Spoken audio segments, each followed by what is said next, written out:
పూర్తిగా ఇంకా పూర్తి సమాచారం అయితే లేదు. సో దానివల్ల ఇక్కడ కొద్దిగా హడావిడి ఏర్పడింది. ఆ విజిల్ బ్లోయర్ మళ్ళీ బయటికి తీసుకొస్తారు. పూర్తిగా ముసుగు ధరించి ఉంచారు. అతని ముఖాన్ని ఎక్కడ కూడా ఐడెంటిఫై చేయనివ్వకుండా ప్రస్తుతం మనకు ఎదురుగా కనిపిస్తున్న ఆ చెట్ల వెనకాలే ఆ విజిల్ బ్లోయర్ ప్రస్తుతం ఉన్నాడు. అతను కొన్ని క్షణాల్లోనే మళ్ళీ బయటికి తీసుకొచ్చి ఇదే బస్సు ఎక్కించి వేరే చోటకి తరలించిపోతూ ఉన్నారు. ఎక్కడికి తరలిస్తారు అనేది క్లారిటీ లేదు ప్రస్తుతానికైతే.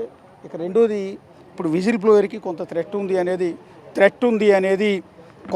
ఉందనేది ఇప్పటి వరకు ఉన్న సమాచారం. లేటెస్ట్గా వస్తున్న ఒక బ్రేకింగ్ న్యూస్ ఏంటంటే, ఈ సిట్టు బృందం అనేది 4 ఐపీఎస్ల ఆధ్వర్యంలో ఏర్పాటు చేశారు. ఆ 4 ఐపీఎస్లో ఒక ఐపీఎస్ ఇప్పటికే తాను విచారణలు చేయలేను అంటూ తప్పుకున్నారు. ఎందుకు తప్పుకున్నారు, ఏంటి, అతని వెనక ప్రెషర్ ఏముంది, ఏ కారణాలు అనేది తెలియదు. ఇంకొక సంచలనమైన విషయం ఏంటంటే, ఈ విజిల్ బ్లోయర్ ఎవరైతే ఉన్నారో శానిటరీ ఎంప్లాయ్ ఇక్కడ 100 మందిని పూడ్చారు, అది నా సాయంతోనే పూడ్చారు అంటూ లొకేషన్స్ చూపిస్తూ సంచలనానికి తెరదీశాడో, ఆ విజిల్ బ్లోయర్ని చంపేస్తాం, నువ్వు కేసు వాపస్ తీసుకో అని అతనికి బెదిరింపులు వస్తున్నాయి. అది కూడా సిట్టు బృందంలోనే ఉన్న ఒక ఉన్నతాధికారి నుంచి అతనికి బెదిరింపులు వస్తున్నాయి. ఒకవేళ ఇన్ కేసు నువ్వు చెప్పినట్టు అక్కడ బాడీలు దొరికినా కూడా నీ ప్రాణానికి రక్షణ ఉండదు, నువ్వు చాలా అతిపెద్ద తప్పు చేస్తూ ఉన్నావు, అతిపెద్ద సంచలనానికి తెరదీస్తూ ఉన్నావు, ఏదైనా జరగచ్చు, నీకు కేసు వాపస్ తీసుకోమని చెప్తున్నారు. అంతేకాక నువ్వు చెప్పిన చోట కనుక బాడీలు లేకపోయినా కూడా నీ ప్రాణానికి రక్షణ లేదు, నీకు ఫ్యామిలీ ఉంది, పిల్లలు ఉన్నారు, ఇన్నాళ్ళు 10 ఏళ్ల పాటు అజ్ఞాతంలో ఉన్నావు, అలాగే ఇంకో 10-15 ఏళ్ళు బతకాలి అంటే కనుక సేఫ్గా నువ్వు పెట్టిన కేసుని వెనక్కి తీసేసుకో అని అతనికి బెదిరిస్తున్నట్టుగా కొంత సమాచారం అయితే తెలుస్తోంది. ఈ లోకల్గా అంటే ఇక్కడ సిట్టు బృందం నుంచి మరికొంతమంది సభ్యుల నుంచి, విచారణ జరుపుతున్న అధికారుల నుంచి ఈ అంశం అనేది తెర మీదకి వచ్చింది. ఇది ఒక సంచలనం అవుతుంది. ఎందుకంటే సిట్టు బృందంలోని ఒక ఐపీఎస్ విచారణ నుంచి తప్పుకోవటం, రెండోది అదే సిట్టు బృందంలోని ఒక ఉన్నతాధికారి విజిల్ బ్లోయర్గా ఉన్న ఈ రహస్యాలు బయటికి చెప్తున్న వ్యక్తిని బెదిరింపులకు గురి చేయటం, చంపేస్తానటం. అసలు అల్టిమేట్గా ఈ కేసు విచారణ తేలే లోపు ఎవరికైనా న్యాయం జరుగుతుందా, అసలు విషయాలు బయటకు వస్తాయా లేదా అనేది కూడా గ్యారెంటీ లేకుండా పోయింది. ఎందుకంటే అడుగడుగున ప్రెషర్స్ ఉన్నాయి, అడుగడుగున లాబింగ్ ఉంది, పొలిటికల్ లాబింగ్ ఉంది, పోలీస్ ప్రెషర్ ఉంది, ఎక్కడెక్కడ వాళ్ళు తరలి వస్తూ ఉన్నారు, ఎక్కడెక్కడ వ్యక్తులు తెర వెనుకొని మంత్రాంగం చేస్తున్నారు. ఎట్టి పరిస్థితుల్లో ధర్మశాల క్షేత్రానికి సంబంధించిన రహస్యం ఏది కూడా బయటికి రాకుండా ఉండేందుకు చర్యలు తీసుకుంటూ ఉన్నారు.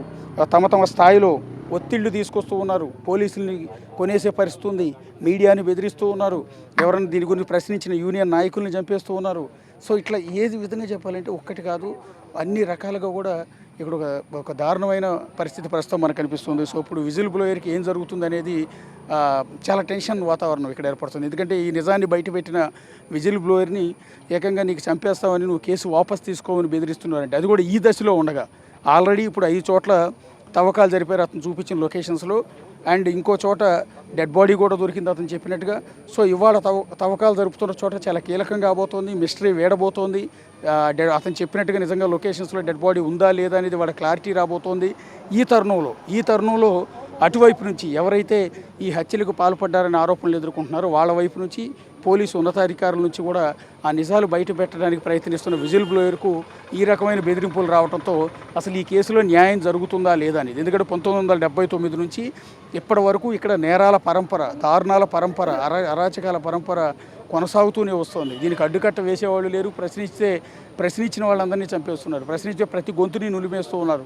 ఇలాంటి పరిస్థితుల్లో ఈ అన్ని స్టేజీలు దాటి దాదాపు 450 మందికి పైగా ప్రాణాలు కోల్పోయిన అత్యంత దారుణమైన, చరిత్రలోనే మర్చిపోలేని ఘోరమైన సంఘటన స్థలంలో అసలు అల్టిమేట్గా న్యాయం జరుగుతుందా లేదా అనేది. ఇప్పుడు నిజాలు బయటపెట్టిన విజిల్ బ్లోయర్కే దిక్కు లేదంటే అసలు ఏంటనేది చూడాల్సి ఉంటుంది. ఇప్పుడు పోలీసులందరూ కూడా బయటికి వస్తూ ఉన్నారు. సో విజిల్ బ్లోయర్ని కూడా, అంటే ఈ విషయాలు బయటికి చెప్పడానికి ముందుకు వచ్చిన వ్యక్తులు కూడా ఇప్పుడు తీసుకొస్తున్నట్టుగా కొంత సమాచారం తెలుస్తుంది. దానికోసం బస్సు కూడా ఏర్పాటు చేశారు. ఇక పోలీసు అధికారులు కూడా బయటకు వస్తూ ఉన్నారు. మొత్తం పోలీసులు చాలా భారీ భద్రతా ఏర్పాట్ల మధ్య ఈ తవ్వకాలంతా కూడా చేస్తూ ఉన్నారు. అది ప్రభుత్వం కూడా మరి సీరియస్గా తీసుకుందా లేదా అనేది మనకు పూర్తి స్థాయి క్లారిటీ లేదు. అల్టిమేట్గా బాధితులకు న్యాయం జరిగినప్పుడు మాత్రమే ఈ క్లారిటీ వస్తుంది. ఇప్పుడు లోపల జరుగుతున్న ఈ తవ్వకాల విషయంలో గోప్యత అవసరం లేదు. ఇంత పెద్ద సెన్సేషన్ ఇష్యూలో ఎంటైర్ మీడియా ముందు, ప్రజల ముందు తవ్వకాలు నిర్భయంగా ఏమాత్రం భయం అనేది లేకుండా, రహస్యం అనేది లేకుండా ఓపెన్గానే చేయొచ్చు.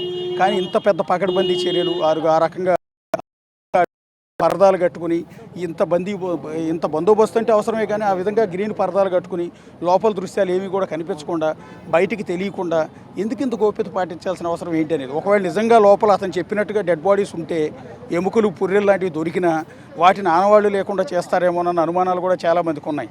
ఎందుకంటే ఇక్కడ చాలామందితో మాట్లాడుతున్నప్పుడు వాళ్ళు అంటున్నది ఏంటంటే, ఈ 4 రోజులు మీ మీడియాలో హడావుడి కనపడుతుంది తప్ప ఇక్కడ ఎలాంటి అల్టిమేట్ న్యాయం జరగదు. అంత పెద్ద ఎత్తున లాబింగ్ ఉంటుంది, అంత పెద్ద ఎత్తున ప్రెషర్ ఉంటుంది. అనవసరమైన ఈ హడావుడి తప్ప ఇక్కడ ఎవ్వరికి ఏ న్యాయం జరగదు. అన్నీ తొక్కేస్తారు, అన్నిటినీ మాయం చేసేస్తారు. మీరు సినిమాల్లో చూసిన మాదిరిగా ఇక్కడ అత్యంత దారుణాలు ఉంటాయి. ఇవి మేము 1979 నుంచి అంటే మా తాతల కాలం నుంచి చూస్తూనే ఉన్నాం. తరాలు గడుస్తున్నాయి తప్ప ఇక్కడ ఈ క్షేత్రంలో పరిస్థితులు మాత్రం అదే విధంగా ఉన్నాయంటూ చాలామంది స్థానికులంతా కూడా మనం మాట్లాడిన సందర్భంలో చెప్తున్నారు. ఇక చెట్ల చాటున పనిచేస్తున్న సిబ్బంది మొత్తాన్ని కూడా మీరు చూడొచ్చు. ఇక్కడ నుంచి దూరంగా విజిబుల్ అయితే పెద్దగా లేదు. సో లోపల నుంచి ఆ విజిల్ బ్లోయర్ని బయటికి తీసుకొస్తూ ఉన్నారు. తీసుకొస్తున్న తరుణంలో ఒకవేళ భోజనానికి ఎక్కడికైనా తీసుకెళ్తారా, లేకపోతే ఎక్కడ బయటికి తరలిస్తున్నారా, వేరే లొకేషన్కి ఏమైనా తీసుకెళ్తున్నారని చూడాల్సింది. అతను వస్తున్నాడు ప్రస్తుతం. ఒకసారి సుమతి మీరు విజువల్లో కూడా చూడొచ్చు. హడావిడి మొదలైంది. లోపల ఉన్న స్టాఫ్ అంతా కూడా బయటకు వస్తూ ఉన్నారు. ఇప్పుడు ప్రస్తుతం అక్కడ లోపలికి వెళ్ళిన టీంలో సిట్ బృందం ఉంది, క్లూస్ టీం ఉంది, ఫోరెన్సిక్ టీం ఉంది, అండ్ లోకల్ రెవెన్యూ టీం ఉంది, పోలీస్ టీం ఉంది. ఎంటైర్ టీం అంతా ఉంది. వాళ్ళందరూ ఆధ్వర్యంలో తవ్వకాలన్నీ కూడా ఉదయం నుంచి జరుగుతున్నాయి. ఒక్కొక్కరుగా బయటకు వస్తున్న దృశ్యాలన్నీ కూడా ప్రత్యక్షంగా మనం చూడవచ్చు. అధికారుల బృందం ఒక్కొక్క వింగుకి సంబంధించిన ఒక్కొక్క బృందం అంతా వస్తుంది. వాళ్ళతో పాటు విజిల్ బ్లోయర్, ఈ అంతటి రహస్యాలన్నీ కూడా బయటపెట్టిన విజిల్ బ్లోయర్కి ముసుగేశారు. మొత్తం పైనుంచి కింద వరకు నలుపు రంగు డ్రెస్తో ఉన్న వ్యక్తి, అదిగో మధ్యలో పోలీసు వెనకాల ఎదురు ముఖం కూడా కనిపించకుండా ముఖానికి కూడా మాస్క్ లాంటివి తొడిగారు. పూర్తిగా పైనుంచి కింద వరకు పూర్తిగా బ్లాక్ అండ్ బ్లాక్ ధరించిన ఆ వ్యక్తే విజిల్ బ్లోయర్. ప్రస్తుతం ఎంతటి సంచలనం, యావత్ భారతదేశానికి ప్రస్తుతం సంచలనంగా మారిన ఈ ఇష్యూలో అసలు నిజాలను బయటపెట్టిన విజిల్ బ్లోయర్ అతనే. సో అతన్ని ప్రస్తుతం తీసుకొచ్చి బస్సు ఎక్కిస్తున్న దృశ్యాలను కూడా ఇక్కడ చూడొచ్చు. సో ఇదే బస్సులో అతన్ని తరలిస్తూ ఉన్నారు. ఎక్కడికి తరలిస్తున్నారు అనేది చూడాల్సి ఉంటుంది. ఎస్, ఇక్కడ విజిల్ బ్లోయర్ ఇక్కడ ఉన్నారు. సో ఇక్కడ మీకు ఇక్కడ విజువల్స్లో కనిపిస్తున్నారు. ఇక్కడ కూడా బస్సులోంచి తీసుకెళ్లేటప్పుడు కూడా చాలా జాగ్రత్తలు, పకడ్బందీ చర్యలు తీసుకుంటూ ఉన్నారు. అతని ముఖం కనిపించకుండా, అతని ఆనవాళ్ళు లేకుండా బస్సులో కూడా కవర్ వేసిన పరిస్థితులు మనకు కనిపిస్తూ ఉన్నాయి. ఏమాత్రం అతని వివరాలు అనేది బయటికి రానియకుండా, ఎందుకంటే అతనికి సెక్యూరిటీ కల్పించడం అనేది అత్యంత కీలకం అవుతోంది. సో అందువల్ల ప్రతి ఎక్స్కవేషన్ జరిగే చోట, ప్రతి తవ్వకాలు జరిగే ప్రతి చోటికి కూడా అతన్ని తీసుకొస్తూ ఉన్నారు. అది అదేవిధంగా ముసిగేసి, అదేవిధంగా బ్లాక్ అండ్ వైట్ డ్రెస్సెస్ వేసి అతన్ని బస్సులో పకడ్బందీ భద్రత, అత్యంత పటిష్ట భద్రతా ఏర్పాట్ల మధ్య అతన్ని తీసుకొస్తూ ఉన్నారు. సో ఇక్కడ బస్సు వెళ్ళేటప్పుడు వ్యాన్ వెళ్ళేటప్పుడు వచ్చేటప్పుడు కూడా ముందు వెనక ఎస్కాట్ వాహనాలు కావచ్చు, భద్రతా వాహనాలు కావచ్చు, అన్నీ కూడా తీసుకొచ్చి అతన్ని సేఫ్గా, అతని ప్రాణాలకు ఎలాంటి హాని లేకుండా జాగ్రత్తలు తీసుకుంటున్నారు. ప్రస్తుతం విజిల్ బ్లోయర్ని ఉదయం నుంచి కూడా ఇక్కడే ఉంచి తవ్వకాలు జరిపారు. సో అతను ఇచ్చిన సమాచారంతో ఈ లొకేషన్స్ని ఐడెంటిఫై చేసి అతని సమక్షంలోనే తవ్వకాలన్నీ కూడా చేశారు. చేసిన నేపథ్యంలోనే ఇప్పుడు మరి కంప్లీట్ అయిపోయిందా లేదా వేరే లొకేషన్కి తీసుకెళ్తున్నారో తెలియదు. ఒకసారి క్లూస్ టీమ్కి సంబంధించిన వాళ్ళు కొన్ని కలెక్ట్ చేసుకున్నట్టు శాంపిల్స్ కూడా మీకు ఇక్కడ కనపడుతున్నాయి కవర్లో. సో వాళ్ళు కొన్ని శాంపిల్స్ని అయితే కలెక్ట్ చేసుకున్నారు. సో కలెక్ట్ చేసుకున్న టీం అంతా కూడా ప్రస్తుతం అతన్ని విజిల్ బ్లోయర్ని ఇక్కడ నుంచి తరలిస్తున్న దృశ్యాలన్నీ మీరు చూడవచ్చు. ఆ బ్లూ కలర్ వ్యాన్లోనే నలుపు రంగు డ్రెస్ ధరించిన, ముఖానికి కూడా మాస్క్ కూడా ధరించి అతన్ని చాలా సీక్రెట్గా ఇక్కడ నుంచి తరలిస్తున్న దృశ్యాలని కూడా చూడొచ్చు. మనం ఒకసారి కెమెరా పెట్టి షూట్ చేసే ప్రయత్నం చేసిన సందర్భంలో కూడా విజిల్ బ్లోయర్ కనిపించకుండా ఆ విండో గ్లాస్ కూడా క్లోజ్ చేశారు, చూడొచ్చు. ఎందుకంటే ఇదంతా అతని సేఫ్టీ కోసం. ఒక విధంగా చెప్పాలంటే అతను ఎవరనేది రివీల్ కాకూడదు. రివీల్ అయితే అతన్ని చంపేస్తారు అన్న ఒక హెచ్చరికల నేపథ్యంలోనే ఈ జాగ్రత్త చర్యలు తీసుకుంటూ ఉన్నారు. ఇప్పుడు ఆల్రెడీ అతనికి ఒక థ్రెటనింగ్ కూడా వచ్చింది, అతన్ని చంపేస్తామని. సో నువ్వు కేసు వాపస్ తీసుకోకపోతే నీ ప్రాణాలకే హాని ఉంటున్నట్టు నేరుగా సిట్టు బృందంలోనే ఉన్న ఒక ఐపీఎస్ అధికారి బెదిరిస్తున్నారు అంటే పరిస్థితి ఏ రకంగా ఉందనేది మనం అర్థం చేసుకోవచ్చు. అది విజిల్ బ్లోయర్ మీకు ఎదురుగా కనిపిస్తారు. ఆ దృశ్యాలు కూడా మీరు గమనించవచ్చు. ఇప్పుడు ఇక్కడ నుంచి విజిల్ బ్లోయర్ని తరలిస్తూ ఉన్నారు. ఎక్కడికి తరలిస్తున్నారనేది మన క్లారిటీ లేదు. ప్రస్తుతం వేరే లొకేషన్కి ఏమైనా తరలించి అక్కడ తవ్వకాలు ఏమైనా చేస్తారా, లేకపోతే భోజనానికి తీసుకెళ్తూ ఉన్నారా, లేకపోతే రహస్య ప్రదేశానికి తీసుకెళ్తున్నారా, ఆల్రెడీ ఇప్పుడు ఒక థ్రెట్ కూడా వచ్చిన నేపథ్యంలో ఇంకాస్త జాగ్రత్తలు తీసుకుంటున్నారా అనేది ప్రస్తుతం మనం అయితే చూడాల్సి ఉంటుంది. సో విజిల్ బ్లోయర్ని అయితే ఇక్కడ నుంచి తరలించారు. అధికారుల బృందం కూడా వెళ్తుంది. బేసిక్గా అది అంతా కూడా ఇప్పుడు మిగిలిన చోట్ల, అంటే మిగిలిన 5 లొకేషన్లో తవ్వకాలు జరిపింది. దీని బ్యాక్ సైడ్ ఇప్పుడు ఈ లొకేషన్ ఏదైతే ఉందో దట్టమైన అటవీ ప్రాంతం, ఒక డీప్ జంగిల్ మాదిరిగా, దండకారణ్యం మాదిరిగా మనకు కనిపిస్తుంటుంది. ఆకాశాన్ని అంటుతున్న పెద్ద పెద్ద భారీ వృక్షాలన్నీ కూడా మనకి ఇక్కడ కనిపిస్తూ ఉన్నాయి. Entire forest area. ఒక్కొక్కసారి ఒక్కొక్క చెట్టును చూడండి మీరు, ఎంత పెద్ద ఎత్తున చెట్లన్నీ కూడా ఉన్నాయో. పర్టికులర్గా రెడ్ శాండల్ చెట్లు కూడా చాలా ఎక్కువగా ఉన్నాయి. ఇలాంటి అటవీ ప్రాంతం లోపల 5 లొకేషన్స్ని అతను చూపించాడు. సో ఆ లొకేషన్స్ లోకల్కి పోలీసులు, revenue team, clues team, forensic team and SIT team వీళ్ళందరూ కూడా వెళ్ళారు. వెళ్ళిన సందర్భంలో మీడియాని కానీ ఎవరిని స్థానికులు కానీ లోపలికి రానియకుండా, ఆ లోపల ఎక్కడో జరిగింది కాబట్టి లోపలికి రానియకుండా డీప్ జంగిల్లోకి వాళ్ళు పరిశిష్టమైన జాగ్రత్త చర్యలు తీసుకున్నారు. సో అందువల్ల లోపల జరుగుతున్న ఎక్స్కవేషన్ గురించి ఏమాత్రం బయట ప్రపంచానికి అసలు ఏమీ తెలియదు. సో ఇప్పుడు మాత్రం ఇది రోడ్డు పక్కన కావటం వల్ల ఇక్కడ ట్రాఫిక్ని ఆపలేరు, జనాలు రానియకుండా కంట్రోల్ చేయలేరు కాబట్టి ఇక్కడ మాత్రమే పరదాలు కట్టి తవ్వకాలన్నీ కూడా జరిపారు. సో తవ్వకాలన్నీ జరిపినా పూర్తయినట్టుంది. కొంతమంది కవర్లో కొన్ని శాంపిల్స్ని పట్టుకొస్తున్నారు, బ్యాగ్ నిండా కూడా శాంపిల్స్ని పట్టుకొస్తున్నట్టుగా, కలెక్ట్ చేసుకున్న వాటిని తీసుకొస్తున్నట్టుగా తెలుస్తోంది. సో అందులో ఏమేమి దొరికాయనేది మనం ఒకసారి ఇంకా అధికారులు ప్రకటించే వరకు మనం చెప్పలేము. అందరూ భావిస్తున్నట్టుగా ప్రస్తుతం అక్కడ డెడ్ బాడీస్కి సంబంధించిన పుర్రెలు ఎముకలు దొరికాయా లేదా అనేది చూడాల్సి ఉంటుంది. లోపలికి వెళ్ళిన బృందం అంతా కూడా బహుశా ఎక్స్కవేషన్ అంతా కూడా కంప్లీట్ అయినట్టుంది. సో బృందం అంతా కూడా బయటకు వచ్చేస్తోంది. సో తవ్వకాలు జరిపిన సిబ్బంది, పోలీస్ సిబ్బంది, రెవెన్యూ సిబ్బంది, ఫోరెన్సిక్ సిబ్బంది, క్లూస్ సిబ్బంది, ఎంటైర్ టీం అంతా కూడా ఇప్పుడు ప్రస్తుతం బయటికి వస్తుంది. కొంతమంది మహిళలు కూడా ఉన్నారు, చూడు మహిళా అధికారులు కూడా అక్కడ ఉన్నారు.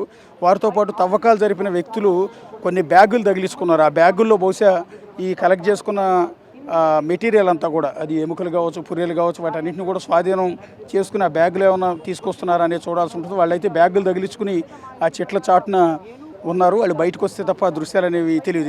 ఇందాక కొంతమంది అయితే కొన్ని శాంపిల్స్ని కవర్లో బయటకెళ్ళారు. వాళ్ళు కవర్లు ఒంటి నిండా పైకి నుంచి కింద వరకు కవర్లు దొడుకున్న కొంతమంది వ్యక్తులు క్యారీ బ్యాగుల్లో కొన్ని శాంపిల్స్ అయితే పట్టుకెళ్ళారు. ఏంటా శాంపిల్స్ ఏంటనేది ఆ శాంపిల్స్ ఏంటనేది తెలియాల్సి ఉంటుంది. సో ఈ సిబ్బంది అంతా కూడా ప్రస్తుతం వెయిట్ చేస్తూ ఉన్నారు వాళ్ళ నుంచి సిగ్నల్ కోసం. వీళ్ళందరూ సేపట్లో బయటికి రాబోతూ ఉన్నారు. సో వాళ్ళ భుజాలలో కొన్ని బ్యాగులు ఉన్నాయి. సో ఆ బ్యాగుల్లో శాంపిల్స్ ఉన్నాయా లేదా అనేది ఏంటనేది చూడాల్సి ఉంటుంది. ప్రతి ఒక్కళ్ళు కూడా ఒక్కొక్క బ్యాగ్ని తగిలించుకుని ఉన్నారు. లోపల నుంచి అధికారులంతా కూడా వస్తున్నారు. కొంతమంది క్యారీ బ్యాగుల్లో కూడా మెటీరియల్స్ అవి తీసుకొస్తూ ఉన్నారు. సో అవి పుర్రెలేనా కాదా అనేది మనకు పూర్తి స్థాయిలో అయితే క్లారిటీ లేదు. అధికారుల బృందం అంతా కూడా ప్రస్తుతానికి వాళ్ళ తవ్వకాలు ముగించుకుని బయటకు వచ్చేస్తున్న దృశ్యాలని కూడా చూడవచ్చు. కొంతమంది యూనిఫామ్లో కూడా ఉన్న టీమును మీరు ఎదురుగా చూడవచ్చు. అది వెనకాల బ్యాగ్ నిండా ఒక బ్యాగ్ ఉంది. బహుశా అది ఫోరెన్సిక్ టీంకి సంబంధించిన మెటీరియల్లా లేకపోతే ఇక్కడ దొరికిన వాటిని కలెక్ట్ చేసుకున్నదా అని తెలియదు. అతని చేతిలో బ్లాక్ బ్యాగ్ ఉంది చూడవచ్చు, చాలా పెద్ద బ్యాగ్. ఆ బ్యాగ్ నిండా కూడా కలెక్ట్ చేసుకున్న మెటీరియల్ అయితే ఉంది. సో అది ఈ మెటీరియల్ కాదా అనేది మనం ధృవీకరించలేము. ప్రస్తుతానికి బయటకు వస్తున్నారు ఇప్పుడిప్పుడే. సో దానికి సంబంధించిన సమాచారం ఏంటనేది వాళ్ళు చెప్తే తప్ప మనకు పూర్తి స్థాయిలో క్లారిటీ లేదు. తవ్వే వాళ్ళు కూడా తవ్వకాలు ఆపేశారు. బహుశా ఇక్కడ ఈ తవ్వకాలు అనేవి పూర్తయినట్టుగానే భావించాల్సి ఉంటుంది. ఎందుకంటే విజిల్ బ్లోయర్ని తరలించారు, పోలీసు అధికారులు ఎత్తున్నారు, అందరూ బృందాలు లోపలికి వెళ్ళే బృందాలందరూ కూడా బయటకు వచ్చేస్తూ ఉన్నారు. సో వీళ్ళ చేతుల్లో ఉన్న ఆ బ్యాగులను ఒకసారి మనం చూడొచ్చు. సో అవన్నీ కూడా ఎక్కడ ఉన్నాయి, ఏమేమి కలెక్ట్ చేసుకున్నారు, ఏమేమి దొరికాయి అనేది అధికారులు అధికారికంగా ప్రకటించే వరకు మనకైతే ఎక్కడ కూడా స్పష్టత లేదు. ఎందుకంటే ఇప్పటివరకు ఎలాంటి అఫీషియల్ స్టేట్మెంట్ అనేది ఇవ్వలేదు. అఫీషియల్ స్టేట్మెంట్ అనేది లేకుండా మనం ఈ సెన్సిటివ్ ఇష్యూ గురించి ఏది పడితే అది మాట్లాడటానికో చెప్పడానికో వీలు లేదు. సో ఎంతమంది టీం లోపలికి వెళ్ళారో కూడా మనం ఒకసారి చూడొచ్చు. అందరూ కూడా బయటకు వస్తూ ఉన్నారు. సో ఈ తవ్వకాల కోసం ఉదయం నుంచి కూడా పనిచేసిన మహిళా అధికారులు కూడా మనం ఒకసారి ఎదురుగా చూడొచ్చు. డిఫరెంట్ వింగ్స్కి సంబంధించిన సిబ్బంది, క్లూస్ టీము అంటే రెవెన్యూ సిబ్బంది, ఫోరెన్సిక్ టీము, అన్ని టీమ్స్కి సంబంధించిన సిబ్బంది అంతా కూడా ఉదయం నుంచి వర్షంలో తడుస్తూ ఈ తవ్వకాల్లో పాల్గొన్నారు. అడవిలోనే ఆ చెట్ల కిందే వాళ్ళంతా కూడా ఉన్నారు. వాళ్ళందరూ ఇప్పుడు కంప్లీట్ చేసుకుని తిరిగి వచ్చేస్తున్నారు. సో తవ్వాల్సిందంతా కూడా తవ్వి ఇక ఆపేసి వచ్చేస్తున్నారా, లేకపోతే మళ్ళీ రేపేమన్నా తవ్వకాలు చేస్తారా అనేది పూర్తి స్థాయిలో మనకైతే క్లారిటీ లేదు. లోపలికి వెళ్ళిన సిబ్బంది, ఇది ఎంతమంది సిబ్బంది లోపల అడవిలోకి వెళ్ళారో కూడా మీరు ఒకసారి చూడొచ్చు. ఉదయం నుంచి కూడా తవ్వకాలు ఎంతమంది పార్టిసిపేట్ చేశారో కూడా మీరు ఒకసారి దృశ్యాల్లో చూడొచ్చు. లోపల వీళ్ళందరూ అధికారులు, మనం చూస్తున్నదంతా కూడా అధికారులు. ఇక తవ్వకాలకు వినియోగించిన కూలీలు 30 మందికి పైగా ఉన్నారు. వాళ్ళందరూ పలుగులు గడ్డపారలు మొత్తం తీసుకెళ్ళి తవ్వకాలు జరిపారు. ఆ తర్వాత చిన్న ప్రొక్లైనర్ని లోపలికి తీసుకెళ్ళి దాని సాయంతో జరిపారు. సో ఇప్పటివరకు ఏం కలెక్ట్ చేసుకున్నారు, ఏం దొరికింది అనేది వెరీ ఇంట్రెస్టింగ్గా ఉంది. జనాలందరికీ కూడా ఒక ఉత్కంఠగా ఉంది, ఒక టెన్షన్గా కూడా ఉంది. సో ఇక్కడ ఒకవేళ కనుక నిజంగా అతను చెప్పినట్టుగా డెడ్ బాడీస్ కనుక దొరికితే చాలా పెద్ద సెన్సేషనల్ ఇష్యూ అయిపోతుంది, అతిపెద్ద కాంట్రవర్సీ అయిపోతుంది. సో ఇక్కడున్న వ్యవస్థ, ఇక్కడున్న ప్రభుత్వాల మీద దేశమంతా కూడా ఒక డిస్కషన్ జరుగుతుంది. ఇంతటి నిర్లక్ష్యమా, అంటే ఇన్ని వందల మంది చంపి పూడ్చిపెట్టినా కూడా దిక్కులేని పరిస్థితుల్లో ఉన్నాము మనం.